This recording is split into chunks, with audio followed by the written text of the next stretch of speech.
10 ans. Batman et Flash ont précédemment découvert un étrange objet tapi au fond de la Batcave, un badge smiley avec une tache de sang. Malgré les nombreuses expériences et analyses de Batman comme de Flash, aucun élément n'a été découvert et ils n'en savent pas plus sur cet étrange objet apparu si soudainement, à part qu'il émet une radiation bien particulière qui, si elle n'est pas dangereuse, n'en reste pas moins mystérieuse et inquiétante.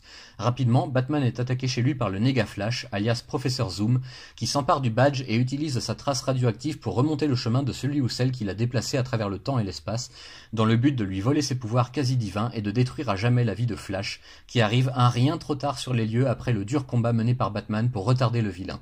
Au pied du mur, Flash décide de ressortir de sa réserve le tapis roulant cosmique, lui permettant, en canalisant ses pouvoirs et sa vitesse, de voyager dans le temps. Depuis Flashpoint, le bolide n'avait pas réutilisé l'engin et elle l'avait confiné dans une réserve de la Ligue de Justice, mais aujourd'hui il est temps d'affronter ses démons et de tenter le tout pour le tout. Accompagné par Batman, Flash parvient à utiliser le tapis pour remonter la trace de Zoom où qu'il soit allé, car ils l'ont tous deux vu réapparaître dans la Batcave et y mourir brutalement après une rencontre hypothétique avec Dieu, entre parenthèses, selon ses derniers mots. Ils arrivent alors dans l'univers du Flashpoint, où la situation est dramatiquement aggravée depuis le dernier passage de Flash. L'occasion pour Bruce de faire la connaissance de son père en tant que Batman et de recueillir ses dernières volontés avant que son monde ne s'efface à jamais suite aux manœuvres de Zoom. Ayant presque rattrapé le vilain, les deux héros tentent de le mettre en garde, mais rien n'y fait et le Néga Flash rencontre malgré tout son inéluctable destinée. 10 ans. Après toute cette histoire et les dernières révélations qu'ils ont pu tirer du monde de Flashpoint avant sa disparition, Batman et Flash en sont arrivés à la conclusion que quelqu'un, quelque part dans le vaste univers, a gommé presque 10 ans de la vie de tout le monde, comme on efface un dessin ou une ligne dans un livre. Pourquoi? Qui? Des questions qui restent encore en suspens, mais qui devraient bientôt finir par trouver une réponse, quelle qu'elle soit. Et alors que deux univers brisés sont sur le point de se rencontrer, une autre question demeure. Nos héros seront-ils de taille face à ce qu'ils auront à affronter prochainement? L'horloge de l'apocalypse se met alors à tourner.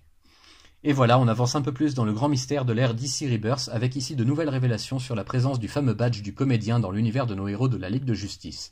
Urban fait très bien les choses encore une fois avec cet album qui comporte plusieurs notes éditoriales afin d'aider le jeune public à se repérer dans toute cette affaire et d'identifier les pistes possibles, ainsi que de suivre l'évolution des personnages principaux. Une enquête en tandem de Batman et Flash qui ne trouve pas encore sa résolution, mais qui chemine doucement vers un événement à venir dont vous découvrirez d'ailleurs les 6 premières pages à la fin de l'album en avant-première, en noir et blanc et traduite s'il vous plaît. Très bonne lecture donc, simple à suivre, elle ravira autant les connaisseurs que les néophytes qui s'amuseront à théoriser en attendant l'heure de la grande révélation et surtout de la grande confrontation. Les dessins sont très bons et dynamiques, les artistes donnent tout ce qu'ils ont pour satisfaire les auteurs à la portée du récit. Merci donc à toute l'équipe.